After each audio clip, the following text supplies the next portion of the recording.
parce que nous aimons, qu'ensemble nous disons qu'il doit aller de l'avant. Il faut que la prophétie s'accomplisse dans ce pays.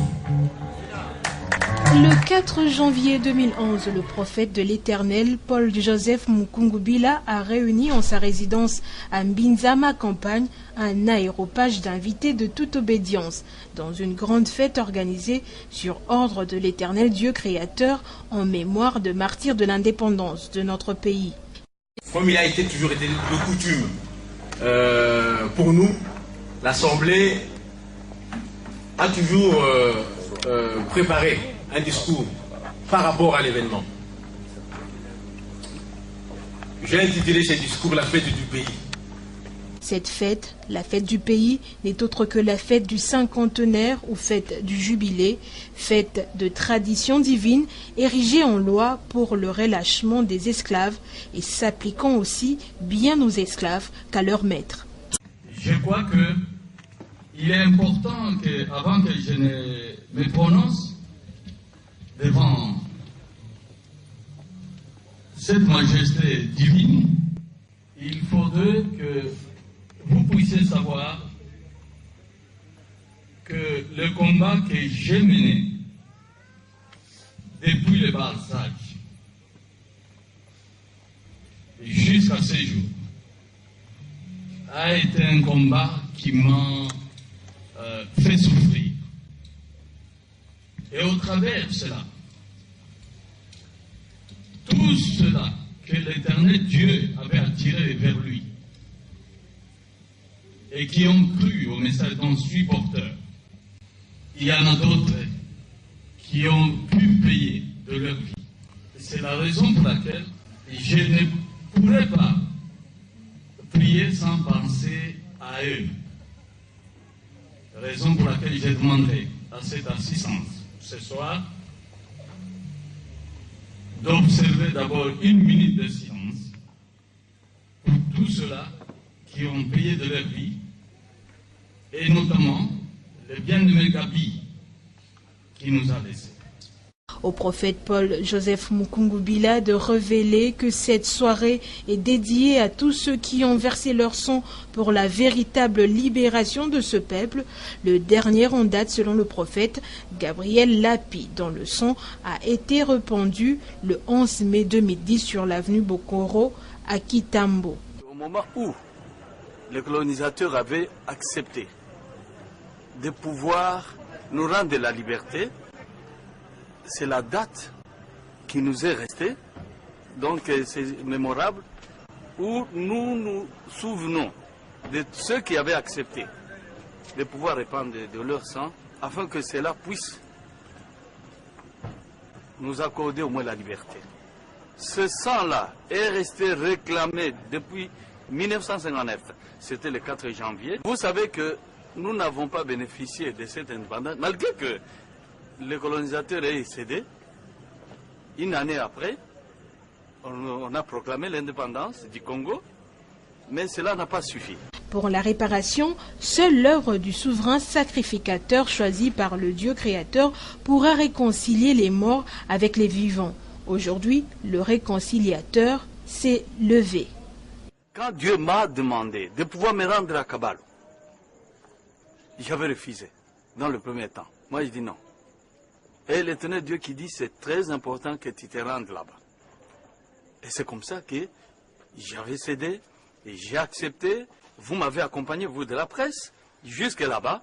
Mais, arrivé là-bas, il s'est déclenché quelque chose qui m'a fait comprendre qu'il le fallait. Et c'est ainsi que, une fois de retour dans la capitale, l'Éternel Dieu qui me dit, pas seulement à partir d'ici, à partir de Lumbashi, tu rentres vite et tu organises une fête. C'est pour l'œuvre de la réconciliation que l'Éternel Dieu créateur lui a imposé le voyage de Kabalo dans la province du Katanga, affirme le prophète Mukungubila, afin de fouler de ses pieds la terre de ses ancêtres, événement déclencheur de tout ce que le peuple congolais est appelé à vivre dans la suite des temps. Obéissant à l'injonction de son Dieu, Paul-Joseph Mukungubila, égal à lui-même, a communié avec ses compatriotes de Kabalo, ville sur laquelle repose une vision du prophète Simon Kimbangu. Il a compati à leurs souffrances en apportant des solutions concrètes aux graves problèmes auxquels se trouve confrontée la population.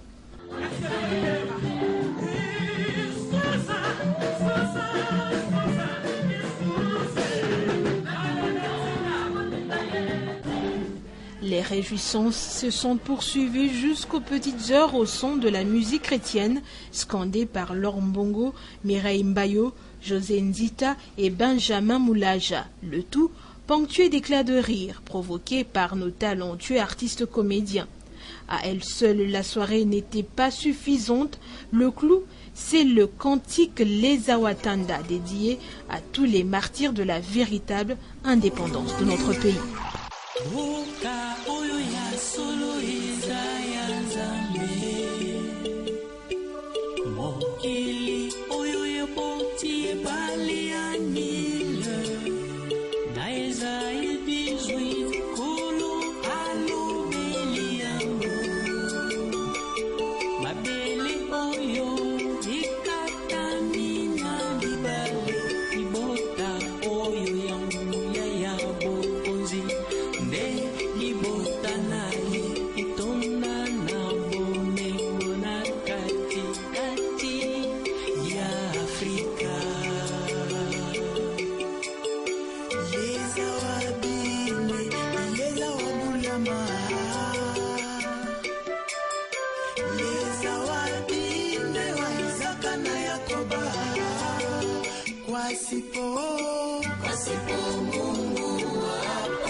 Kwa bila